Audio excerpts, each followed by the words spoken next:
India के दर्शकों और श्रोताओं को खुशामदीद। न्यूज़ रिपोर्ट इंडिया का प्रोग्राम खबर की खबर लेकर हाजिर हूं मैं सुखदेव सिंह।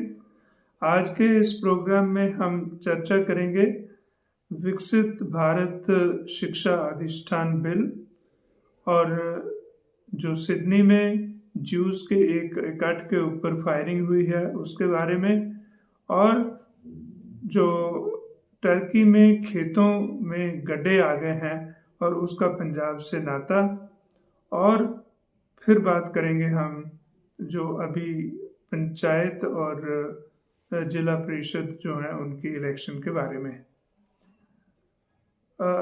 विकसित भारत शिक्षा अधिष्ठान बिल 2025 नई शिक्षा नीति 2025 के अधीन जो पुराने रेगुलेटर्स हैं जैसा कि यूनिवर्सिटी ग्रांट्स कमीशन जो कि नॉन टेक्निकल एजुकेशन को रेगुलेट करता आ रहा है, जैसे कि जो बेसिक साइंसेस हैं या आर्ट्स हैं या और विषय हैं, और AICTE ये जो है all India council for technical education जो कि टेक्निकल कोर्सेज हैं, इंजीनियरिंग और टेक्निकल टेक्नोलॉजी के संबंधित कोर्सेज हैं, उनको रेगुलेट करता आ रहा था।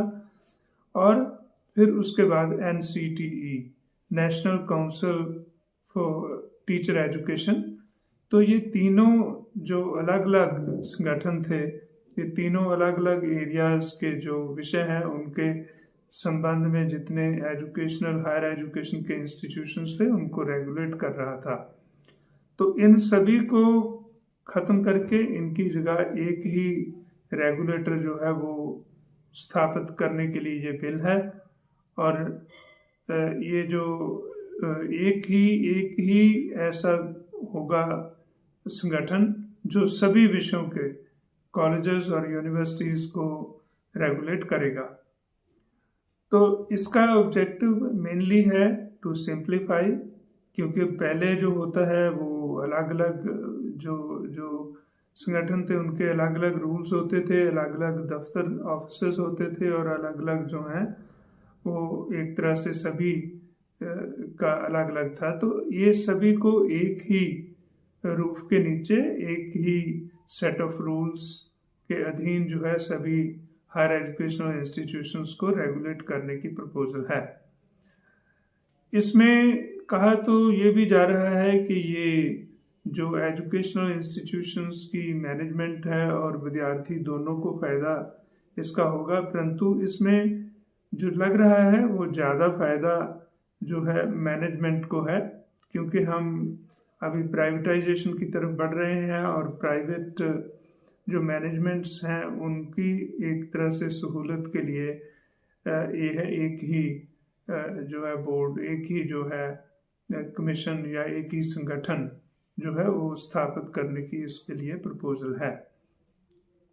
तो इससे ये होगा कि सभी तरह के इंस्टीट्यूशंस जो हैं वो उनको अलग अलग जो है संगठनों के पास नहीं जाना पड़ेगा, और इसके 3 काम होंगे।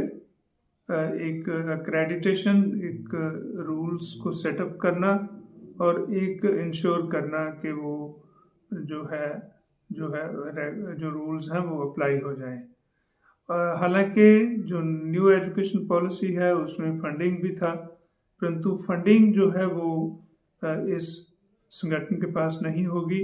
जो फंडिंग है वो सीधा मिनिस्ट्री के पास ही रहेगी, वो मिनिस्ट्री का ही एक तरह से दायित्व होगा, प्रेरोगेटिव होगा, वो इसको करेंगे।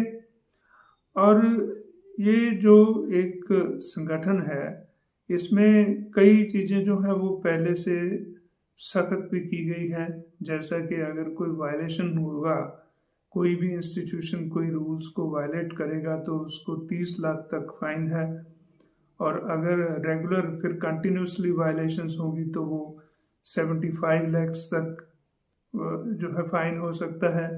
और अगर कोई बिना स्टेट गवर्नमेंट या सेंट्रल गवर्नमेंट की मंजूरी के बिना कोई यूनिवर्सिटी स्थापित करेगा तो उसको 2 करोड़ तक का फाइन हो सकता है। तो ये एक अच्छा है, अच्छा स्टेप है कि लोगों में डर होगा, परंतु बात सिर्फ वहाँ पर ही डिपेंड करेगी कि इसकी इम्प्लीमेंटेशन कितनी स्ट्रांग और कितनी जो है वो बढ़िया होगी। क्योंकि क्वालिटी जो एजुकेशन की है वो तब भी मेंटेन हो सकती है अगर जो जो रूल्स हैं वो एक तरह से प्रिसीजन से और सख्ती से अप्लाई हों, तभी जो है इंस्टीट्यूशंस जो हैं वो इसको, अगर एक कंपटीशन रहेगा कि नंबर ऑफ स्टूडेंट्स कौन ज़्यादा एडमिट कर सकता है, इसमें कंपटीशन नहीं रहेगा कि उसमें जो पास आउट होते हैं उनकी गुणवत्ता क्या है, तो फिर स्टैंडर्ड्स जो है एजुकेशन का, वो स्टैंडर्ड जो है वो ज़्यादा अच्छा नहीं बन सकता है। क्योंकि ये दोनों चीज़ें हैं, एक तो ये है कि हमने एडमिशन बढ़ाना है ताकि एजुकेशन, हायर एजुकेशन जो है वो बहुत लोगों तक पहुंचे, परंतु इसी के साथ स्टैंडर्ड्स को मेंटेन करना है कि जो पास आउट होके निकलें उनकी जो गुणवत्ता है, उन्होंने जो गेन करा है उसकी एक क्वालिटी इंश्योर हो, तभी जो है एजुकेशन का स्टैंडर्ड जो है वो हायर हो सकता है। तो अभी ये देखने वाली बात है कि पार्लियामेंट में इसके ऊपर क्या डिबेट होता है, क्या विचार होते हैं, क्या इसी शक्ल में ही जो बिल है ये एक्ट बन जाएगा, या कि इसमें कुछ ना कुछ चेंजेस होंगी और बाद में इसकी इम्प्लीमेंटेशन कैसे होगी। दूसरी खबर है कि सिडनी में हाल ही में एक जो ज्यूस की सभा थी, ज्यूस का एक इकट्ठ था, उसके ऊपर इनडिस्क्रिमिनेट फायरिंग हुई है और 11 लोगों के मौत का जो है समाचार है, जो कि एक निंदनीय बात है। इसकी जितनी निंदा की जाए वो कम है। एंटी सेमिटिज्म जो है वो नहीं होना चाहिए। हालांकि ये एक जो बावजूद इसके कि जो फ़लस्तीन में एक युद्ध हुआ है इज़राइल और फ़लस्तीनियों के बीच में, फिर भी उसका प्रभाव बाकी दुनिया में ज्यूज़ के अगेंस्ट नफ़रत वाला नहीं होना चाहिए, और ये जो एक्शन है इसकी कंडेमनेशन जितनी हो उतनी ही कम है।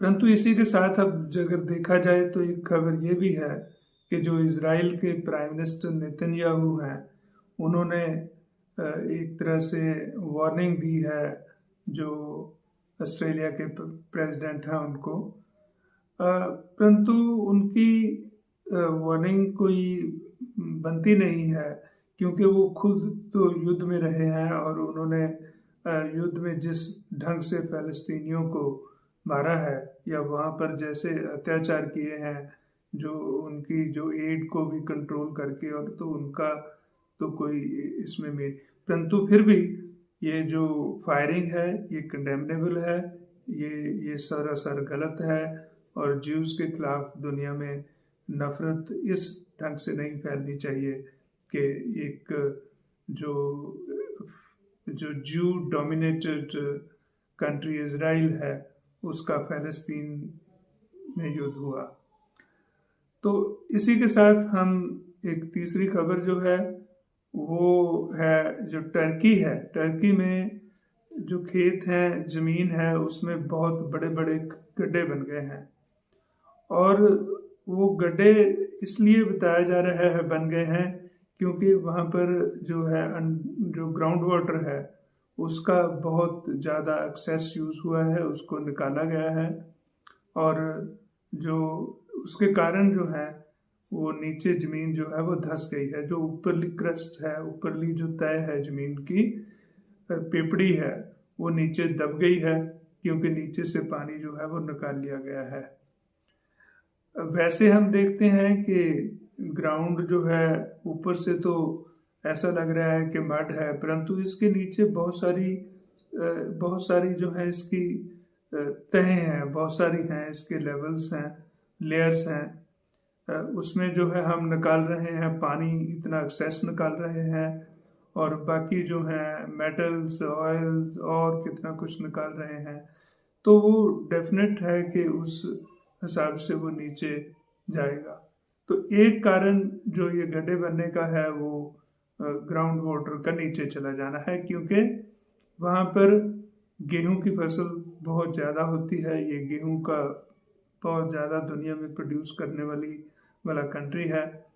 तो उसके लिए जो इरिगेशन है या बाकी जो क्रॉप्स हैं उनके इरिगेशन के लिए जो वाटर एक्सट्रैक्शन है फ्रॉम द ग्राउंड, वो उसके कारण जो है गड्ढे बन गए हैं। और इसी के साथ जब हम देखते हैं कि राज्यसभा में पंजाब के बारे में जो एक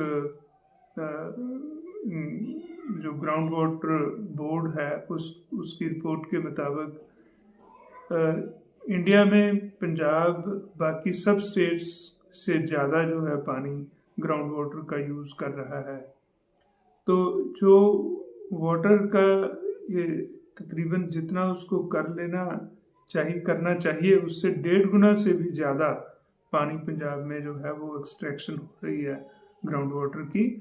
तो इसलिए यहाँ भी ये खतरा महसूस किया जा सकता है। हमें एक लेसन लेना चाहिए जो कुछ टर्की में हुआ है उसी कनेक्शन में। और जो चौथी खबर है वो है पंजाब में जो अभी इलेक्शन हुआ है, पोलिंग हुई है, जो जिला परिषद है और उसमें पंचायत समितियां हैं। इसके बारे में बहुत ज़्यादा चर्चा होती रही है, बहुत ज़्यादा शोरगुल होता रहा है। जो अपोजिशन पार्टीज़ हैं उनकी तरफ से चार्जेस लगते रहे हैं कि ज़बरदस्ती उनके पेपर या तो फाड़ दिए गए या उनको जमा नहीं होने दिया गया, या फिर जो है कुछ और हर्डल्स क्रिएट करी गई, उनको एनओसीज नहीं मिले। तो इस तरह के बहुत सारे चलते आ रहे हैं। तो परंतु सबसे जो एक निराशाजनक बात है कि लोगों में इसका इंटरेस्ट हम इससे माप सकते हैं कि सिर्फ 48% जो है वो वोटिंग हुई है। आधे से भी कम लोगों ने वोट डाले हैं, जिससे हमें एक पता चल रहा है कि लोगों में इंटरेस्ट कितना कम है। और या फिर ये भी हो सकता है कि जिन पार्टियों के कैंडिडेट्स जो हैं वो फील्ड में आ ही नहीं सके, उनके जो है जो नॉमिनेशंस हैं वो ही नहीं जमा हो सकी हैं, तो इसलिए वो लोग भी वोट डालने नहीं गए होंगे। ये एक्चुअली डेमोक्रेसीज के लिए एक चिंताजनक बात है, ये एक वर्risome बात है। तो कोई बहुत अच्छे ट्रेंड्स नहीं बन रहे हैं। इसी के साथ मुझे दीजिए इजाज़त। धन्यवाद।